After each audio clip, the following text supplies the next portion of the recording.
Muito boa noite a todos. Sejam bem-vindos ao canal do YouTube do Centro Espírita Bezerra de Menezes para mais um momento de palestra pública. Hoje, domingo, vamos iniciar nosso momento de palestra fazendo a leitura do livro Caminho, Verdade e Vida, pelo Espírito Emmanuel. E a mensagem da noite de hoje é a número 52. Dons. Toda boa dádiva e todo dom perfeito vem do alto. Tiago, capítulo 1, versículo 17. Certificando-se o homem de que coisa alguma possui de bom, sem que Deus lhe o conceda, a vida na terra ganhará novos rumos. Diz a sabedoria, desde a antiguidade: faze de tua parte e o Senhor te ajudará. Reconhecendo o elevado teor da exortação, somos compelidos a reconhecer que, na própria aquisição de títulos profissionais, o homem é o filho que se esforça, durante alguns anos, para que o pai lhe confira um certificado de competência, por intermédio dos professores humanos. Qual ocorre no patrimônio das realizações materiais, acontece no círculo das edificações do espírito. Indiscutivelmente, toda boa dádiva, todo dom perfeito vem de Deus. Entretanto, para que recebermos o benefício, faz-se preciso bater a porta para que ela nos abra, segundo a recomendação evangélica. Queres o dom da cura? Começa amando os doentes, interessando-te pela solução de suas necessidades. Queres o dom de ensinar? Faze-te amigo dos que ministram o conhecimento em nome do Senhor, por meio das obras e das palavras edificantes. Esperas o dom da virtude? Disciplina-te. Pretendes falar com acerto? Aprende a calar no momento oportuno. Desejas acesso aos círculos sagrados do Cristo? Aproxima-se dele, não só pela conversação elevada, mas também por atividade de sacrifício, como foram as de sua vida. As qualidades excelentes são dons que procedem de Deus. Entretanto, cada qual tem a porta respectiva e pede uma chave diferente. Convido a todos que se sentirem confortáveis para que nesse momento possamos fechar os olhos, acalmar os nossos corações e as nossas mentes e elevar o nosso pensamento em prece e agradecimento ao nosso Pai de todo amor e toda misericórdia, a Jesus, ao nosso mestre, modelo e guia, e a espiritualidade amiga. Amado Pai Celestial, mais uma vez, aqui estamos, ainda de forma virtual, agradecidos por mais uma oportunidade que temos de, através desta palestra pública, estarmos buscando o conhecimento de tuas leis, do Evangelho de Jesus, sob a luz confortadora, esclarecedora e reveladora da doutrina espírita. Que possamos, bom Deus, neste domingo, recebermos o conhecimento da nossa palestrante de hoje, para que possamos refletir, consolidar esse conhecimento dentro de nós e buscarmos a prática em nosso dia a dia, para que assim, bom Deus, possamos ser instrumentos de tua paz, de teu amor e de tua misericórdia, bom Deus. Sê conosco, Senhor, hoje, agora e por toda a eternidade. Que assim seja. Nossos irmãos, hoje nós teremos a nossa irmã Cleísa e vai palestrar sobre o tema Convidar os pobres e os estropiados, dar sem esperar receber. Seja bem-vinda, Cleísa. Muito obrigada, Geraldo. Muito obrigada a Jesus e a espiritualidade por podermos estar mais uma vez nesse momento de estudo e de reflexão, né? A gente tem necessidade, enquanto viajores dessa jornada aí de evolutiva, a gente tem essa necessidade de ter esses momentos de estudo, esses momentos de reflexão, de pensar um pouco sobre os ensinamentos de Jesus. Na realidade, esses momentos eles deveriam ser constantes em nossa vida, né? Deveriam ser momentos diários, né? Todos os dias, em todas as situações, nós estarmos buscando os ensinamentos de Jesus para aplicarmos em nossa vida, em nosso dia a dia. Mas é um exercício, né? É um exercício que a gente faz e toda vez que a gente se dispõe a fazer esse exercício, a gente está sempre muito bem acompanhado pela espiritualidade, a gente está sempre muito bem guiado por Jesus, e essa é a verdadeira riqueza da nossa existência, né? E hoje, então, irmãos, nós vamos, como o nosso irmão Geraldo anunciou, nós vamos falar sobre o capítulo 13 do Evangelho segundo o Espiritismo, os itens 7 e 8, né? Convidar os pobres e os estropiados, dar sem esperar retribuição. Esse capítulo ele é muito interessante. Ele fala, né, ele é intitulado Que a vossa mão esquerda não saiba o que dá a vossa mão direita. E aí, estudando sobre esse tema, fazendo o Evangelho no Lar, enfim, a gente percebe que esse capítulo, esse item tem tudo a ver com caridade, né? Mas quando a gente se debruça sobre as obras básicas do Espiritismo, e mesmo sobre as obras complementares, quando a gente se debruça sobre o Novo Testamento, que traz todos os ensinamentos de Jesus, na realidade a gente entende que qualquer obra que a gente procure, seja de qualquer religião, mas qualquer obra que trate dos ensinamentos de Jesus, a gente vai ter a caridade como foco principal, né? Que a caridade é a ferramenta mais importante para a construção do amor. Então, em todos os ensinamentos de Jesus, ele trazia como foco principal a caridade para se atingir o amor, para se exercitar, para se compreender, para se atingir, se conhecer e se vivenciar o verdadeiro amor, que é o amor que Jesus veio nos ensinar, né? Então, quando ele é perguntado, mestre, qual é o primeiro dos mandamentos da lei, o mais importante? Ele responde, amarás o Senhor teu Deus acima de todas as coisas, né? E aí eles testam o mestre de novo, e o segundo?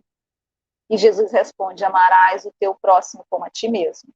Então aí ele resume toda a lei, né? Ele resume os 10 mandamentos, ele resume a lei mosaica, ele resume a lei de Deus, e ele coloca essa lei toda em 2 palavras, amor e caridade. Então, amar a Deus é o amor é o amor mais divino, o amor mais puro que a gente pode cultivar dentro da gente e que faz parte da nossa criação. Nós já fomos criados simples e ignorantes com esse amor dentro de nós. E o amar ao próximo é a forma como, na nossa caminhada evolutiva, a gente compreende essa genética de amor a Deus dentro de nós, né? Porque o amor a Deus é uma coisa tão ampla, é uma coisa tão pura, tão sublime, tão superior, que nós não conseguimos ainda, por mais que a gente pense no nosso entendimento um pouco limitado ainda, por conta do nosso estágio evolutivo, a gente pensa, eu amo sim a Deus acima de todas as coisas, porque eu amo as pessoas, porque eu cuido do planeta que me acolheu, porque eu cuido dos doentes, porque eu cuido dos mais necessitados, porque eu cuido do meu corpo físico, que é a minha casa física também, que me acolheu enquanto espírito, mas mesmo assim, no estágio evolutivo em que nós nos encontramos, nós ainda não temos a dimensão correta do que seja esse amor a Deus de forma tão divina. Então Jesus vem e nos fala, ama o teu próximo. E aí, por meio desse amor, desse exercício que precisa ser diário, tu vais compreender o que é o verdadeiro amor a Deus. Então, no capítulo 13, como em todos os outros capítulos do Evangelho segundo o Espiritismo, a gente vai encontrar um ensinamento de caridade e de amor. Mas vamos ver especificamente o que trata, né, nesse capítulo e vamos falar um pouquinho sobre a caridade, né? O que é essa caridade que Jesus vem nos propor como ferramenta de exercício de construção de amor, né? Do sentimento amor puro. E aí o Evangelho segundo o Espiritismo, a questão 886, traz a definição de caridade para a gente. E lá os espíritos definem a caridade, a benevolência para com todos, a indulgência para com as imperfeições alheias e o perdão das ofensas. Então, isso é caridade. Se a gente observa aqui, o que eles definem como caridade? Eles estão colocando aqui benevolência para com todos. Não é só para comigo. Não é só para com aqueles que estão mais próximos de mim, aqueles que eu imagino que eu amo mais. Mas é a benevolência para com todos. Indulgência para com as imperfeições alheias. Indulgências para com as imperfeições do nosso próximo. Por compreendermos que nós também temos as nossas imperfeições e também necessitamos da indulgência do nosso próximo. E perdão das ofensas. Ou seja, o mestre está sempre colocando o amor ao próximo como essa ferramenta, a caridade como essa ferramenta de construção dessa compreensão e dessa vivência do amor dentro de nós, enquanto espíritos em processo de evolução. Mas por que é importante nós compreendermos o que Jesus imaginava por caridade? Simples, o Geraldo mesmo falou no início aí, na prece e na leitura, que simplesmente Jesus é o espírito mais perfeito que Deus colocou para nos servir de modelo e guia. Isso está no Livro dos Espíritos também, na questão 625, e é perguntado aos espíritos qual é o tipo mais perfeito que Deus ofereceu ao homem para lhe servir de modelo e guia. E os espíritos são objetivos, curto, rápidos, categóricos. Jesus. Esse é o nome. Vede Jesus. Então, ele sim, Allan Kardec comenta, né, nessa questão, Jesus sim é o modelo de perfeição moral que a humanidade recebeu, que a humanidade pode pretender para trilhar esse caminho evolutivo, para conhecer e para construir dentro de si o verdadeiro reino de Deus. Né? Então, Jesus foi o ser mais perfeito que esteve encarnado no nosso planeta e que veio nos servir de modelo e guia. Simples assim. Essa é a razão porque nós temos que entender os ensinamentos de Jesus e procurar compreender os ensinamentos de Jesus. Porque se ele é o nosso modelo e guia, a gente tem que ir atrás do que ele fala, não é verdade? Então, Jesus, quando esteve aqui, então, ele, conhecendo as nossas limitações, né, cognitivas, intelectuais, morais, né, então, o que Jesus fazia, né, para acessar o nosso íntimo, né, para se fazer compreender minimamente? Ele usava situações do dia a dia daquela época. Ele usava as parábolas, ele contava as historinhas, né, baseado nas situações vividas pelas pessoas, pela humanidade, por aquela sociedade naquela época, né? Então, ele compreendia a nossa limitação intelectual e moral, ele nos prometeu a vinda do Consolador prometido, né, a terceira revelação, que acabou vindo pela codificação, a gente compreendendo o que é a doutrina espírita, que é o espiritismo, porque Jesus mesmo falou, né, o Consolador prometido, ele virá para ensinar todas as coisas, né, e nos lembrar de tudo que ele havia nos ensinado já, né? Então, ele ainda tem todo o cuidado necessário para que, no momento em que nós estivermos preparados, nós consigamos compreender os seus ensinamentos. E isso é uma coisa muito paulatina, isso é uma coisa muito gradativa, de acordo com a nossa capacidade de compreensão, né? Então, ele traz, a gente vê aqui no Evangelho segundo o Espiritismo, no capítulo 13, nos itens 7 e 8, né? Convidar os pobres e os estropiados. Contém uma passagem de São Lucas, capítulo 14, versículos de 12 a 15, que fala o seguinte: ele disse também àquele que o havia convidado: quando derdes a jantar ou a ceiar, para isso não convideis nem vossos amigos, nem vossos irmãos, nem vossos parentes, nem vossos vizinhos que serão ricos, de medo que eles vos convidem em seguida a seu turno e que assim retribuam o que haviam recebido de vós. Mas quando fizerdes um festim, convidai para ele os pobres, os estropiados, os coxos e os cegos, e estareis felizes, porque não terão meios para vô-lo retribuir, porque isso vos será retribuído na ressurreição dos justos. Então, quando a gente vê o ensinamento de Jesus, muitas vezes, quando a gente estuda, né, quando a gente pensa um pouco sobre ele, sobre os seus ensinamentos, muitas vezes a gente fica um pouco confuso e a gente encontra uma série de interpretações, né? Então, ainda hoje a gente encontra interpretações equivocadas, alicerçadas na nossa pequena capacidade de compreensão, né? Na nossa ainda pequena capacidade de compreender ou de assimilar a lei, né? Capacidade limitada ainda por conta do nosso atual estágio evolutivo, né? Mas é necessário que a gente corra com esse processo também. É necessário que a gente busque se informar, se educar enquanto espírito em evolução, porque os tempos estão mudando. Nós estamos vivendo um processo de transição. O nosso planeta vive esse processo de transição. E não dá mais tempo para a gente ficar, né, pensando, isso aqui atende melhor os meus interesses, essa versão do ensinamento de Jesus atende melhor os meus interesses pessoais, particulares.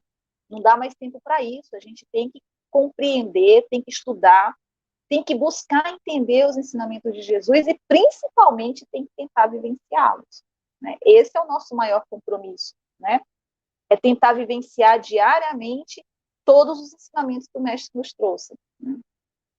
Não é fácil, tá? A gente fala isso porque é o nosso compromisso, mas cada um sabe do passo que pode dar com as suas pernas, né?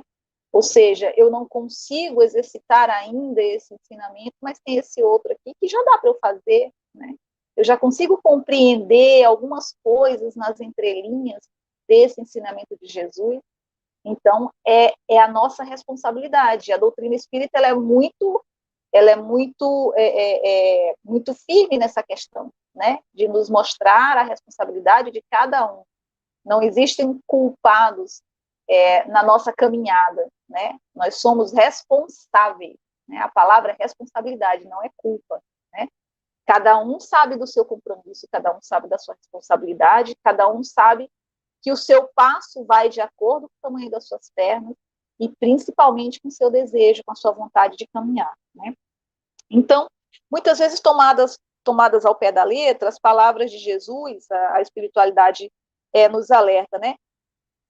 Ela pode, por exemplo, nesse ensinamento, elas podem sugerir, por exemplo, que a gente exclua amigos, familiares, parentes, vizinhos, né, as pessoas mais próximas do nosso convívio, por exemplo, para colocar na mesa pessoas estranhas que a gente não conhece, né? Ou seja, os pobres, os estropiados, os cegos, os coxos, né? Mas é preciso que a gente tenha um olhar mais amplo sobre essa situação, né? Em momento nenhum, Jesus diria, exclui os teus mais próximos e vai cuidar dos outros. Não, os ensinamentos dele são de amar ao próximo. O que está mais próximo é mais fácil da gente amar primeiro e a gente vai ampliando até que a gente consiga se compreender como parte de uma grande fraternidade universal, né? Uma grande família universal, porque nós estamos conectados com espíritos fora do nosso planeta, inclusive, né? Espíritos que estejam mais ou menos no mesmo estágio evolutivo que nós, experimentando algumas situações em outros mundos, né? Então, é importante para a gente se ver nesses ensinamentos de Jesus enquanto membros de uma grande família planetária. E aí, no livro Elucidações Evangélicas, Antônio Luiz Saião, ele ressalta isso, né? Que Jesus ele não pensou em condenar as relações familiares e de amizade, né? Ele simplesmente nos mostrou uma forma de enxergar de maneira desinteressada esse nosso papel, né? Esse nosso lugar, essa nossa responsabilidade em meio a essa grande família universal. Ou seja, tudo bem, nós temos os amigos, os familiares, os vizinhos, né? Mas vamos olhar para os pobres, os estropiados, os coxos, os cegos, né? E aí a gente traz, então, para o exemplo da mesa, o que é a mesa que Jesus fala, né? É trazer para próximo de si. Muitos dos ensinamentos de Jesus colocam a mesa, colocam a ceia, a refeição, o festim, como uma forma de trazer a informação para nós, né? Para a humanidade. A gente tem vários exemplos, né? O festim de núpcias, a última ceia, né? Em que Jesus se senta à mesa com outras pessoas e ele usa muito essa figura da mesa, né? Porque a mesa, ela representa justamente isso. Se a gente prestar atenção na simbologia do sentar à mesa, mesmo nos nossos lares, infelizmente, a gente vem perdendo um pouco essa relação, porque às vezes senta um filho na frente da televisão, com um prato na mão, o outro está comendo, correndo aqui na mesa, às vezes a gente não consegue se encontrar no mesmo horário, a família toda para fazer uma refeição junto, mas a mesa ela tem esse papel de agregar, de unir. É a mesa que as pessoas se sentam para fazer uma refeição e é onde os pais perguntam para os filhos como é que estão as questões na escola, no trabalho, na vida pessoal, é onde os pais podem orientar, é onde os filhos podem tirar dúvidas, é onde se ri, é onde se chora, é onde se briga. Claro, nós somos espíritos imperfeitos, estamos aí, né, para amar, para brigar, né, entre tapas e beijos, né? Então nós estamos nesse patamar, nesse estágio, né? Mas Jesus, então, ele traz essa figura da mesa, né, para dizer, olha, o que eu quero dizer para vocês é que tragam para próximo de vocês, tragam para junto de vocês, acolham, abracem a quem? A todos, ao próximo, aos nossos familiares, sim, a gente vai ver um pouco nesse mesmo item, né? Mas a mesa, ela tem esse papel nos ensinamentos de Jesus, de acolhimento, de trazer para perto da gente o nosso próximo, né? Mas por que ele fala, não traz os amigos, os familiares, os vizinhos, né? Porque ele quer dizer que por amigos, familiares e vizinhos, são aqueles irmãos, aqueles espíritos que estão mais próximos de nós e que estão mais ou menos no mesmo estágio de compreensão nosso. E que aí, se a gente faz alguma coisa por eles, eles vão retribuir para a gente, porque eles entendem, né, que se eles receberam, eles precisam também doar. Muitas vezes, isso acontece até supervalorizando um pouco as questões materiais. Eu faço um favor para alguém, né, eu estendo a mão para alguém, ajudo alguém, porque eu sei que em algum momento, eu fazendo isso, em algum momento, quando eu precisar, aquele ali vai pensar, bem, eu tenho a obrigação de retribuir, né? Então, mas Jesus pensou nesse aspecto, não foi de dizer exclui o teu irmão, exclui o teu pai, a tua mãe, os teus filhos, o teu vizinho, o teu amigo, de maneira alguma. Quando Jesus, então, nos fala em trazer os pobres e os extropiados, e aí a gente pode trazer um pouco, sim, para o nosso círculo familiar e de amizades, ele não fala simplesmente nos pobres e nos extropiados materialmente. Ele fala principalmente naqueles que necessitam do pão do Espírito, do pão da vida. Porque a caridade material a gente pode fazer, pode e deve fazer. Ela é a ideal? Não é a caridade que a gente está buscando aprender. Não é a final. Mas para tudo a gente precisa de um exercício. Então a caridade material ela é necessária, né? Para a gente matar a fome de um irmão, para a gente proteger um irmão do frio, né? Ela é necessária. Mas quando ele fala dos pobres e extropiados, ele não está falando necessariamente daquele que não tem nada materialmente. Mas ele está falando daquele que tem fome de luz, daquele que tem fome de amor, daquele que tem fome de compreensão, daquele que tem fome de um olhar. E aí a gente pensa, aquele que tem fome de um olhar, muitas vezes, a gente pode se olhar no espelho e dizer quantos momentos eu já não senti essa fome.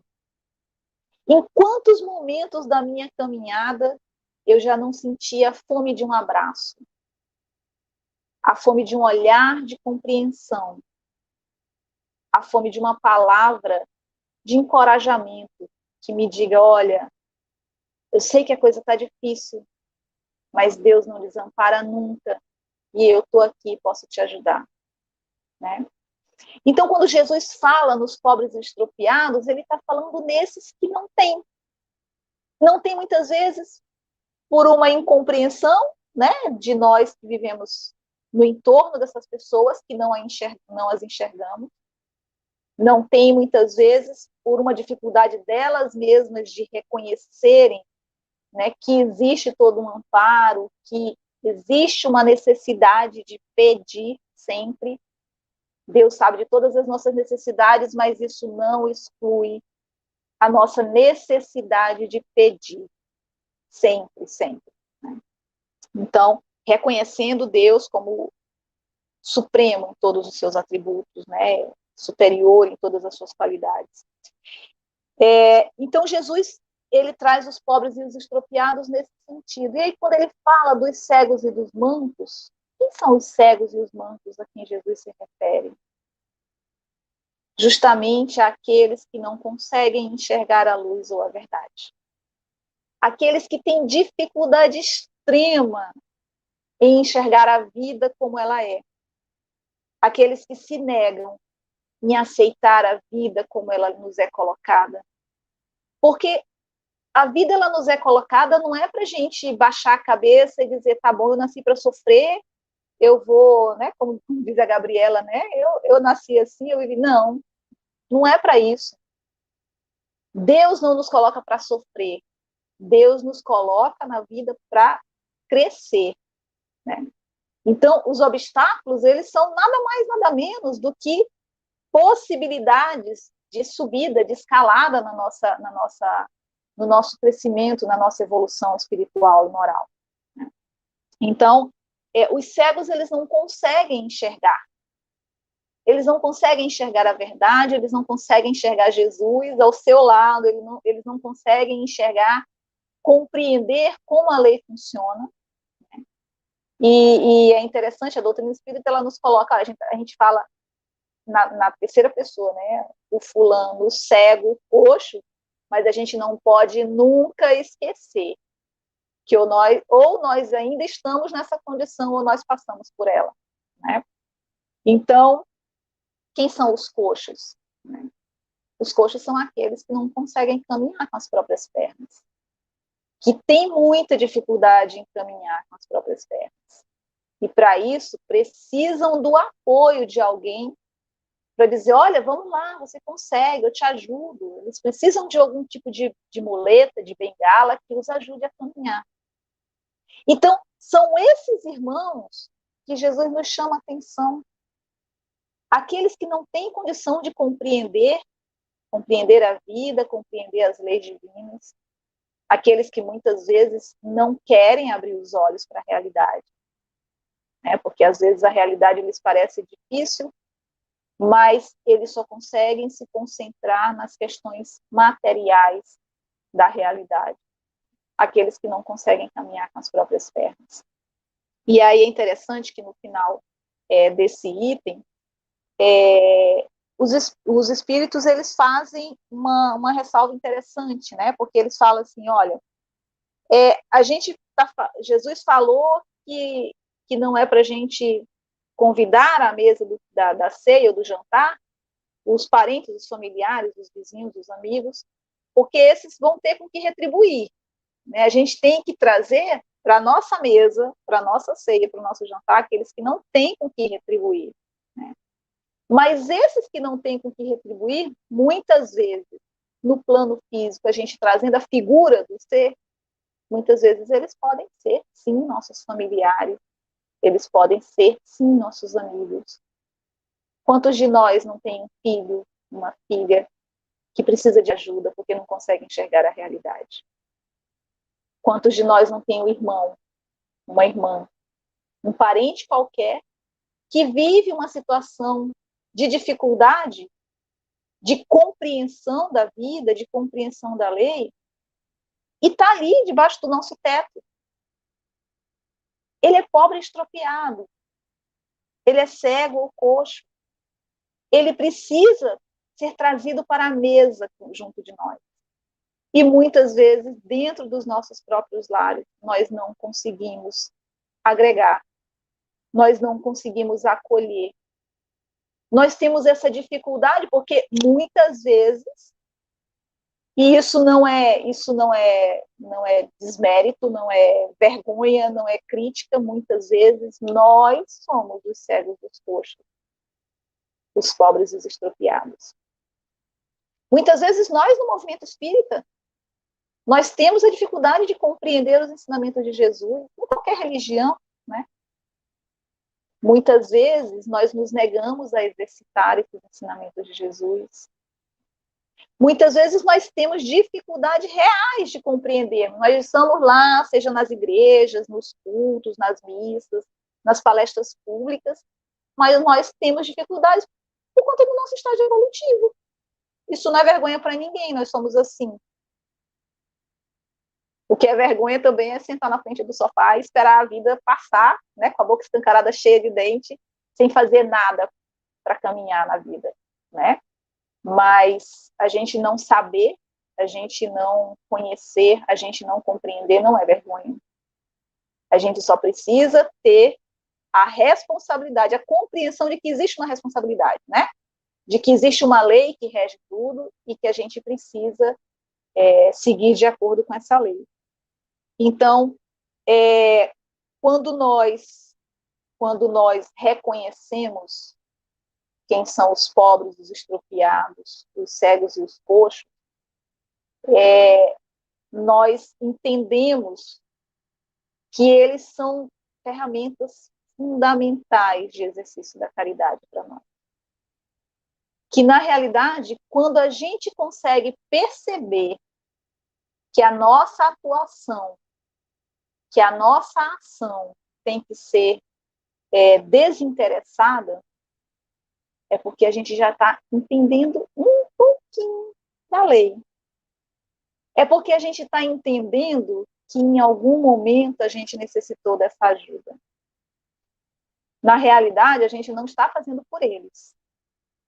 Na realidade, nós também estamos cumprindo com outro papel nosso, que é de co-criadores. Nós somos co-criadores em plano menor. Isso quer dizer que nós somos colaboradores diretos da obra de Jesus. Nós somos colaboradores diretos da construção do reino de Deus dentro de cada um de nós. E responsáveis por apoiar essa construção dentro de cada um dos nossos irmãos. Por isso, os ensinamentos de Jesus, eles batem sempre na tecla da caridade.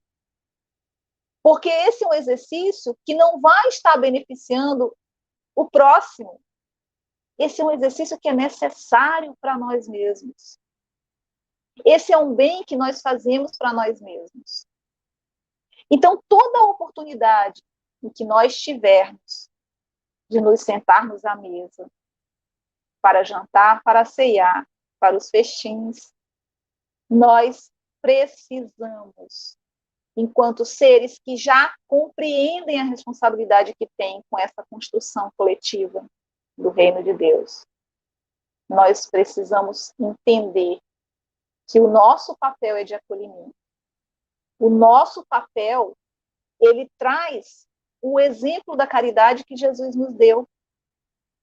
Ele traz, no final da mensagem, no resumo da ópera, ele traz o amor de que tanto Jesus nos falou. Então, irmãos, acolher os pobres, os estropiados, os cegos e os mancos é, acima de tudo, estar a serviço de Jesus, estar a serviço de Deus, na construção do seu reino, e estar em busca da construção e da compreensão desse amor divino, por meio do amor ao nosso próximo. As oportunidades com as quais nós nos depararmos a partir de hoje, é claro que a gente reflete isso, né? Há muito tempo, muitas pessoas já fazem isso, já praticam isso, mas é importante que nós tenhamos esse olhar, que quando Deus nos coloca a oportunidade de acolher alguém à nossa mesa, quando a lei, quando a vida nos coloca essa possibilidade, essa oportunidade de estender a mão, é porque ela não está dizendo, olha, ele precisa. Ela está dizendo, olha, vocês precisam. Então, acolhamos essa oportunidade com muita gratidão a Deus, com muita gratidão a Jesus. Aproveitemos cada momento, porque cada gesto de amor que nós fazemos para o próximo, nós recebemos isso de volta. E agradeçamos a cada momento pela presença de Jesus em nossas vidas, pela presença da espiritualidade que nos intui, que nos traz sempre os seus ensinamentos, por essa lei que é perfeita, maravilhosa, sábia em todos os aspectos, e por esse Pai que é absoluto em todos os seus atributos. Que Jesus nos abençoe a todos. Que nós tenhamos uma semana maravilhosa, abençoada, né? E com muitas oportunidades de praticar o bem, a caridade, o amor.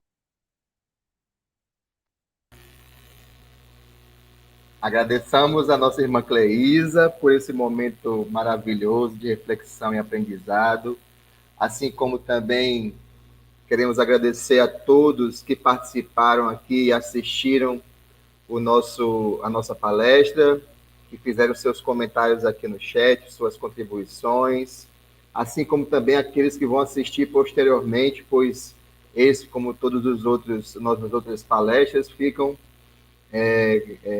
gravadas em nosso canal no YouTube.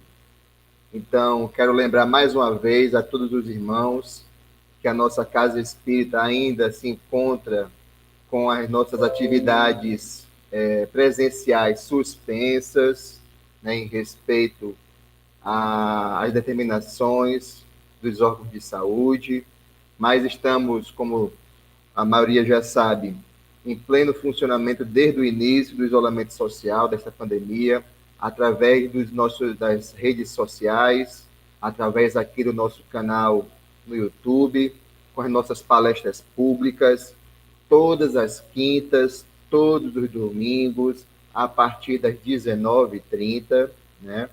Também temos a nossa evangelização infanto-juvenil acontece ao mesmo tempo aqui da transmissão da nossa palestra. Nós temos vídeos, né, para as nossas crianças e nossos adolescentes. Hoje nós temos um vídeo que acabou de ser lançado também às 19h30 sobre o codificador da doutrina espírita, Allan Kardec, muito bacana, né? Como também nós temos a juventude espírita, a evangelização da juventude espírita acontecendo todos os domingos às 17 horas através do Google Meet. A Juventude 1, né, dos 12 aos 15 anos, e a Juventude 2, dos 16 aos 25, todos os domingos nós estamos com jovens, com nossos encontros, nossos ensinamentos, essa nossa troca de ideias, nossas reflexões, ok? Quero convidar todos mais uma vez a se inscreverem nas nossas redes sociais. Nós temos um canal no Instagram, certo? Do Centro Espírita Bezerra de Menezes. Quero pedir também que vocês se inscrevam. Quem não for inscrito aqui no canal do YouTube, se inscreva, ative o sininho para receber todas as nossas atividades, faça a divulgação, né? Leve o canal do YouTube aos amigos, aos que querem conhecer um pouquinho mais da doutrina espírita, tá bom? Como também nós temos o canal do Facebook do Centro Espírita de Menezes, para que vocês possam ter acesso à nossa programação, ok? Então, para fechar essa noite de domingo, né, com esse momento, com esse bálsamo de conhecimento, de tranquilidade e harmonia, vamos fazer a prece final. Então, convido mais uma vez a todos que se sentirem confortáveis em fechar os olhos e que, por mais um momento, possamos manter essa calma, essa tranquilidade, essa harmonia, e mais uma vez elevarmos o nosso pensamento em prece e profundo agradecimento ao nosso Mestre Jesus. Jesus, Mestre amigo, mais uma vez te agradecemos a oportunidade de estarmos refletindo, aprendendo sobre a doutrina espírita. Te agradecemos, Jesus, por mais esta encarnação, por mais esta oportunidade de aprendizado, de vivência das leis divinas.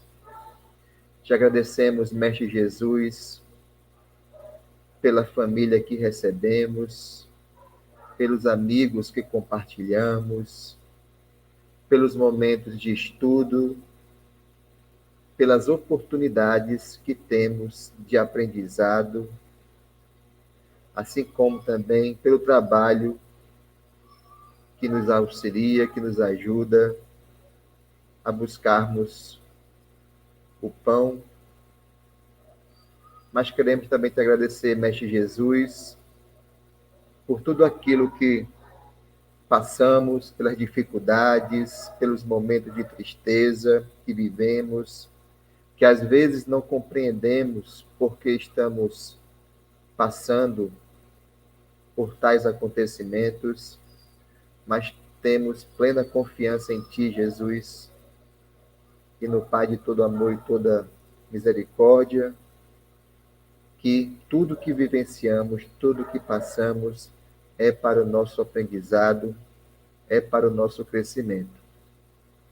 Te pedimos, Mestre Jesus, que nos auxilie durante mais uma semana, que nos proteja, que nos ilumine e que possamos vivenciar aquilo que aprendemos. E assim, Jesus, sermos instrumento de Tua paz, de Teu amor, de Tua misericórdia. Sê conosco, Mestre amigo, hoje, agora e por toda a eternidade. Que assim seja. Então, mais uma boa noite a todos e até o nosso próximo momento de palestra pública. Bom domingo.